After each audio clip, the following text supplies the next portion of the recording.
following Talk Indonesia episode with Basuki Purnama was supposed to run last Sunday, July 7th. It didn't out of concern for violating the quiet period election law. Here now is that episode in its entirety.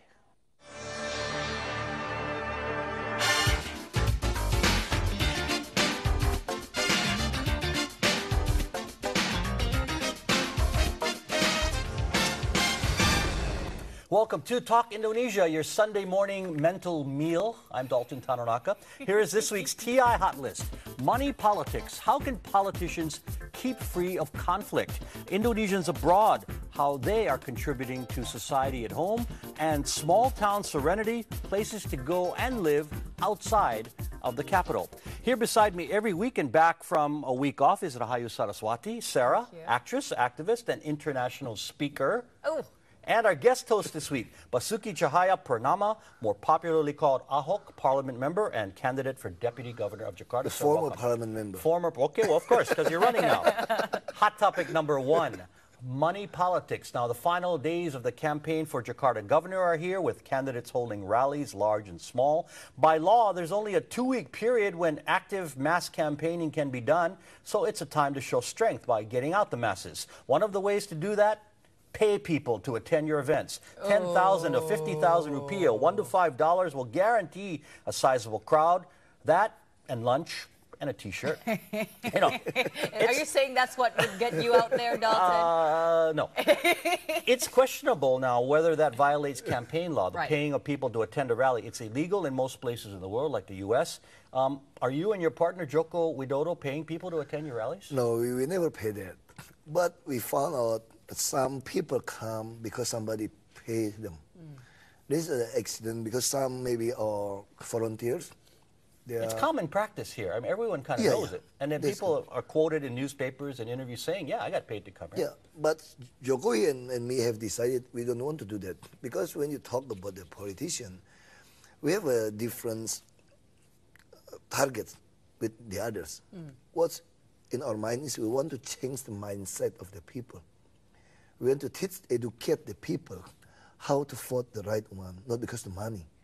That's what we have to do. We always go everywhere, we give them our name card, and they don't give them money. Even our shirt like this, or T-shirt, if another one, you have to ask from us. But for us, you have to pay. You have to buy in our office. To get a shirt. Yeah. So you're saying all the people who attend your events that we see in our newscasts on MetroTV are not being paid to go there. They want to be there because they... Yeah, because they buy. Okay. But I think he brought up a really good point there. I mean, first of all, you know, reading all these articles about the problems of whether or not money politics is being involved, is there present in the campaigns. Now, the first one he mentioned about whether or not the leadership actually knows that some people are being paid, whether or not they actually said, you know, we don't want that in our campaign. You think they don't know? No. But what he was saying is that they found out afterwards that there are some people who attended the rallies because there are certain people who are paying them to come, or who have paid them a little bit, you know, as volunteers. But you're still ultimately responsible in the end for the actions of your people. No, but that's the thing. Now, how do you do that when it's a common practice? You know, when the leadership, even though they have already said, you know what, we don't want that in our campaigns, but yet there are people, the subordinates, who are saying, well, we want these people to come, and it means that giving them transport money. Okay. Now, you know, all of that. And let us get full disclosure here. Now, Sarah, your family has been a supporter of Jokowi and Mr. Basuki here, pushing their campaign, and this is done in a legal way. I mean, you're providing campaign financing transparently. Absolutely. And as he said, you know, the shirts, that's something that's very new, that people are actually paying to get them. I mean, that's a new trend that we haven't ever seen before. Yeah, usually you have to give them away Right. Yeah. People are paying quite I found out in the kampung, there are many people to wear the T-shirt with Jokowi and me. Very good T-shirt. I'm amazing. How come? Who gave it to you? They said some volunteer give it to us. So they Okay, but a volunteer, see, But they made it their initiative to make And the you know what happened? I asked for the T-shirt for the example. I asked them, could Even you if you give had it to to me? ask. Because it's a very good T-shirt, so I give to Jokowi. And Jokowi very amazing. Who's guy to doing give the this T-shirt? very good T-shirt? The larger issue here, of course, is how money is raised and used in politics. I mean, it's a problem in every Yes. country because it's very expensive to run for office. Now, how are you and Jokowi doing this? Because if you don't like that kind of money politics that everybody else plays, that you say. Yeah, we just printing a name card. We go to the kampong. This is more cheaper. No, but how are you raising money? How are you getting money? They put in the newspaper, and people donate the money. And of course financing Yeah. by certain individuals. Yeah. And let me ask you a thing, but people wondering, why isn't Jokowi here? Because we invited all 6 candidates, the governor candidate. Well, I mean, we're happy to have you, sir. But everyone, why isn't He's the just as good why now. isn't the main man here? And your explanation is? No, Mr. Jokowi has one day almost over 100 invitation. He could only make it a 17 or 6. Yeah. But everybody's busy. But I understand he's scheduling where he has to be. Okay. He preferred to meet the people directly, because many. But TV, you can meet 1 million people at one But time. you know talk that. English. Or lower class could not speak English. All you know? right, all right. Most of them don't You'd be speak English. surprised. Now, sir, let's get back to the campaign. You are the first person of Chinese ancestry to run for your office. Yeah. Was that a factor in your decision to run? Is that why you ran? And does it make a difference to Indonesians? Yeah, but the first is not correct with the Chinese descendant. This is my father's. My father always helped the poor people. So in 1995, I want to immigrate to Canada, and my father said to me, "No, the people needs you." I said, "How come? We're a Chinese descendant. Nobody care about us." My father said, "No. One day, you believe me, people will fight for you for their rights." You could imagine if we donate 1 billion rupiah for the poor people. If we give one family 500,000 rupiah, each family, we only could have a 2,000 family. But if you run as a region, a mayor, you could have each people could own their own money. You could bring a justice, not only a charity. That's why charity with a justice is very different. Charity, if somebody meet us, we help them. But justice, they don't need to meet us. They could get their right. That's why I ran for the government official, to take this money. Yeah, in and the that was budget. before '98, before all the changes and before. Not 98. I tried. I know, this is before. 1995. Yeah, my father I know. told But if he me. didn't say don't, he would be in Canada right now watching us. You know what? He mentioned something that even though I'm allergic to politics, he just reminded me exactly why sometimes we do need politics, because it's the way to actually make a change in a Yeah. bigger scale. Sure. Okay. Right. Talk Indo will continue shortly. What Indonesians who live overseas are doing to help their country at home.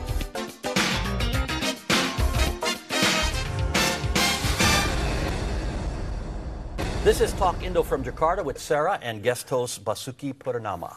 Hot topic number 2, Indonesians abroad.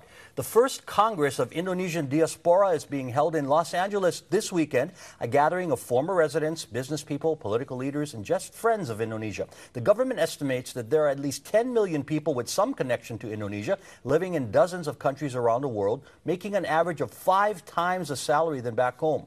Among the topics being discussed in LA, entrepreneurship, immigration issues, and the Indonesian woman's family role abroad. You know, this is a great idea by Ambassador Dino Patijalal. Yes. Yeah. I've never heard of another country holding something like this. This is a good thing. It's a very good thing. It makes me I'm think. surprised you aren't there, dude. Now. Let's Okay. not make me think I should be there. Yeah, No, you should but- be there. They should have invited you, I think. Thank you. No, but I do think that it's amazing, because there are so many of us. Just as Yeah. there are so many Chinese abroad, so many Indians abroad, Indonesians are also all over the world. And connecting them helps everybody, Oh, right? of course, I mean, to when you lived in network. going to school overseas, did you always connect with other Indonesians, or did you? I think that's one of the strengths, perhaps, of an Indonesian. Somehow we have the ability to find another Indonesian no matter where we are. And even in University of Virginia, when I was studying there was only about 10 of us.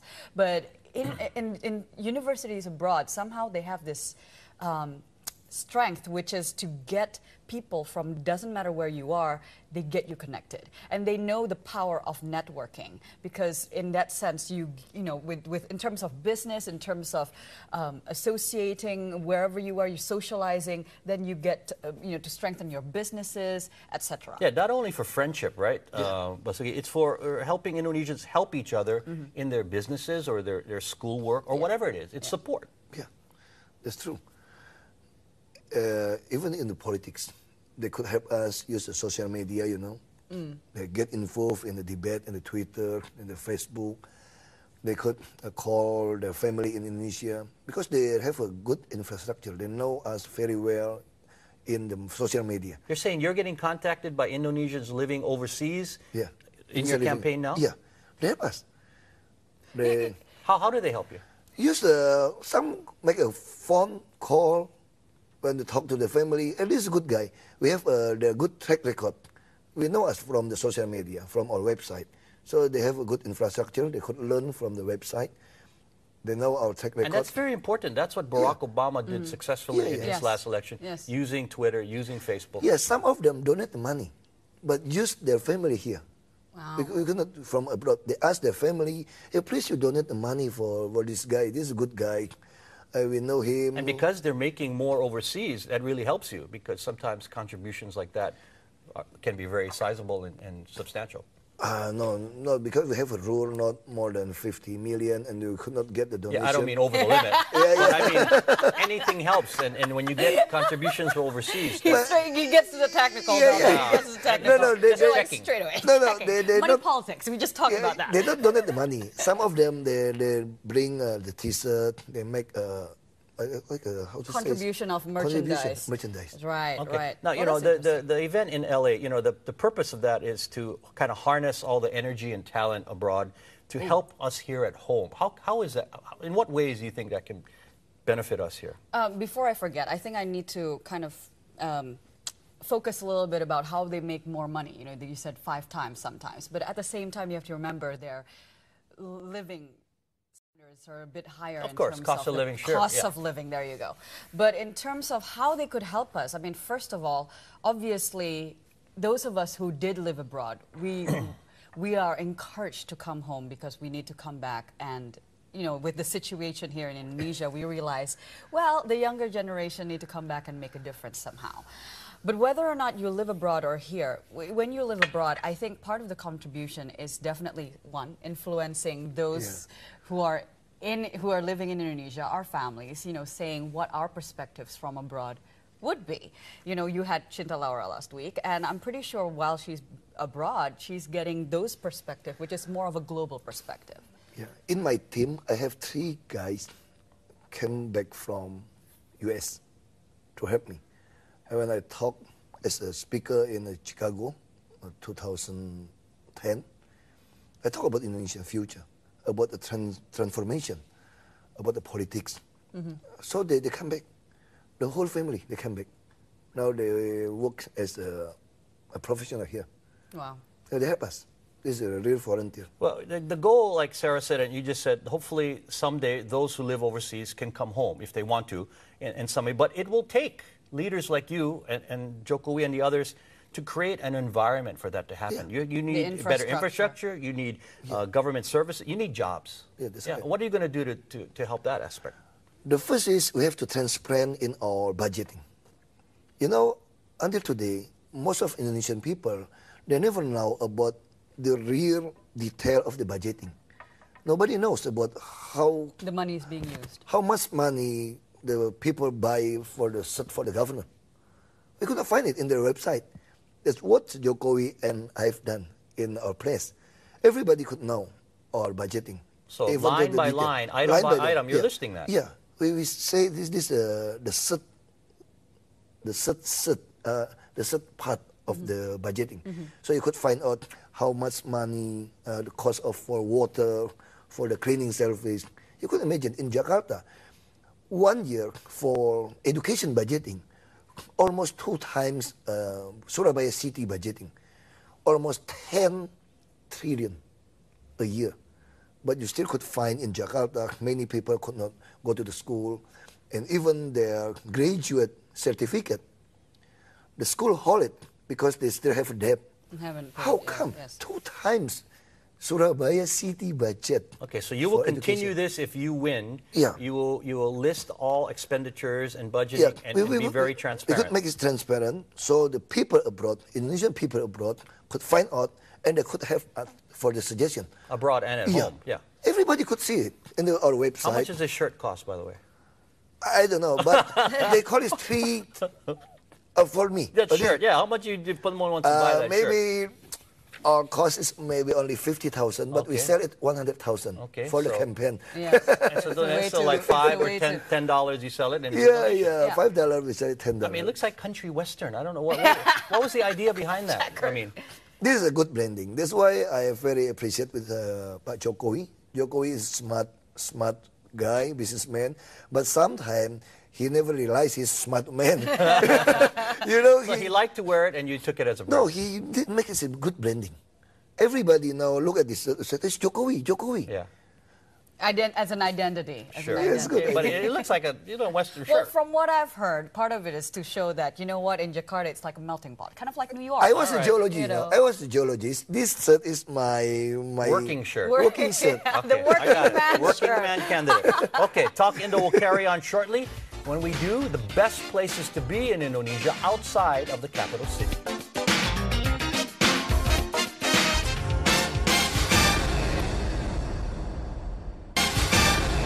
We're glad you're still watching Talk Indo. Hot topic number 3, small town serenity. The capital is where it's happening. There are world-class restaurants, supersized malls, great clubs, and jobs. But if there was a choice, would many people prefer to live in more manageable places outside Jakarta, where traffic jams are caused by horses in the road, where the air is cool and fresh, where you can see stars in the sky every night? I say no, because it all comes down to where you can best survive and get a good job, and this is where people come to work.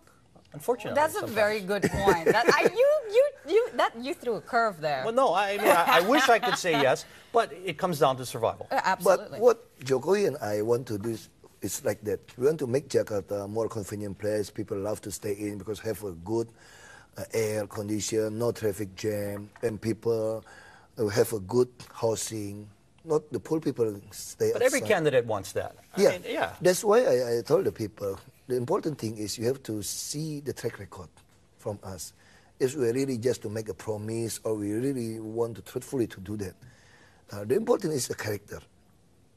You have to see us. We don't have a interesting from any parts. So what we want interest is to make the people feel Jakarta become modern, people love to stay in a human city. Well, you're from a small town in Yeah, Belitung, but right? honestly, I have to tell to you, if I have to choose, I choose to stay in Belitung Island. That's what I was going to ask you. yeah. But well, you it's just shouldn't in say Belitung that now. Island. You're wanting to be the deputy No, governor of but Jakarta. you know what? Yeah, I love that he said that. I love that he said that. You know why? Because as much as I love for Jakarta to be a better place for people to live in, but unfortunately, because the numbers keep on rising, Jakarta is just getting to be too packed, you know.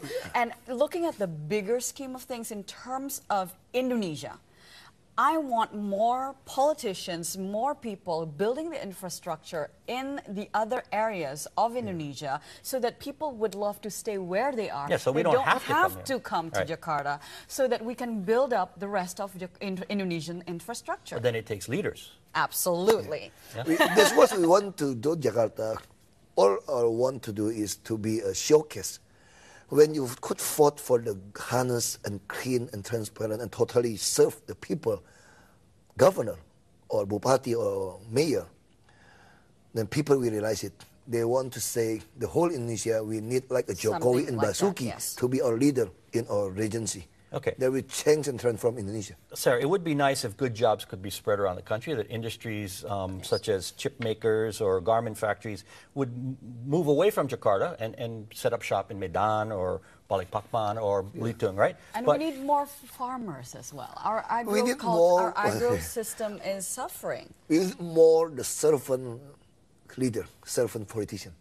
what do you mean by that? Yeah, to serve people. Yes. politicians and leaders Not to who are become there rich by to themselves. serve the people. To serve Well, the the people. term public servant means you serve the public, but Yeah. yeah, some leaders forget Forget that. the public serves them. Yeah. Yes. That's why we want to win the Jakarta election. So people will see Jakarta is 80% media coverage. So the whole Indonesian will see this. If you could vote the good leaders, you could get the justice But for everyone yourself. goes in with those ideals. But then you hit the big bureaucracy and you hit all the people who don't want to change. Yeah, not all the bureaucracy is bad, The important is I understand. Yeah. if the top leader is good, straight, nobody could become corrupt. The important is the leader. It starts from the Leadership. top down. Yeah, the top down. If the leader good example, if it's straight and honest, nobody could have a courage to corrupt. Okay, let's finish with this topic. What small town would you live in if you could choose somewhere? And you already said you'd be back in Belitung. Belitung if you Island. could. Okay, I would choose somewhere in Jimboran or Uluwatu in Bali because I'm a beach guy. I'm from Hawaii, it's a small town. So I would live next to a nice The beach. small with, that's why I want to invite you to visit the Belitung Island. You have a beach white there. sand, Do they have beautiful, waves? Can you surf White there? beautiful sand. beach and big stone, granite stone. I would love to visit. Okay, Yeah. You Sarah? just tell me when you want. let's talk about it. Ooh, me too. Am I Yeah. I invite both of you. Don't go alone. Let's go there for one of our segments. Your choice, Sarah. Okay, my choice, my choice. Where would you live if you could live? You know what? I was going to say Bali, but I would say this: anywhere where I can get, where I can live peacefully, do what I love. Unfortunately, what I love to do is acting, and not a lot of places, even Indonesia, not even Bali. Not even Bali I really believe has she that will fall in love infrastructure. with the Belitung Island after Oh, visit. okay, right. More So I'm gonna beautiful start, than Bali. I'm going to bring my production company there, make movies You there. need a Wi-Fi connection, then she'll be there. Yeah. All right. Hey, we have a Wi-Fi connection. Okay. Belitung Island. Yeah, I'm sure you do. Yeah, come. Time to check our feedback now. Susie tweeted this about guest host Chinta Laura Keel. I love the way she's talking, so smart and open-minded. She is a sharp and concerned young lady, Susie. Widania tweeted this. Don't know why I love your accent, Dalton. Please be my grandfather. Hey, please. Sorry. I'm still working on being a father. And Stingray posted this on our Facebook page. I like this program because it's so attractive. I believe he means Sarah. Keep on posting on thank you. Facebook, tweeting, or emailing with name and city to talkindo@metrotvnews.com. Final words, Basuki. Yeah, I just hope Jakarta residents not easily to trust us. We are a politician. We could talk very well. All you want to need is to know from a 6 candidate for a governor, you have to find out the track record. If you find they're more good than us, more clean, transparent, and totally serve the people more than us, please don't vote for us because you will lose for 5 years. Oh, the first appeal to not vote for you. Okay. Sarah, final words. I'm loving this episode. Lots of curves. But yes, I just came back from Russia as a delegate for Republic of Indonesia to APEC, Asia Pacific Economic Cooperation, and for the Women and Economic Forum, even though I have no idea anything about economy. But somehow I was invited as a speaker, and there I learned so much about what each business owners, what each person can do to actually make it a bit better for every single person to handle the balance between work and life, because it doesn't take just the women, it takes also the men to be able to support a family mentally. Okay, so now you're an activist in Russia too. All right. Not as Indonesian. My final words. Americans around the world, including here in Jakarta, celebrated their Independence Day this past week. It's a time for hot dogs and fireworks, but it's mainly a moment to remember how hard Americans. So we here in Indonesia should remember that even more mature nations don't have it perfect. And with our 67th Independence Day coming up, we are further along than many others, but we still must work to get it better every day. And that is Talk Indo for this week. For Sarah and Basuki, thank you very much. I'm Dalton Tanonaka. See you next week.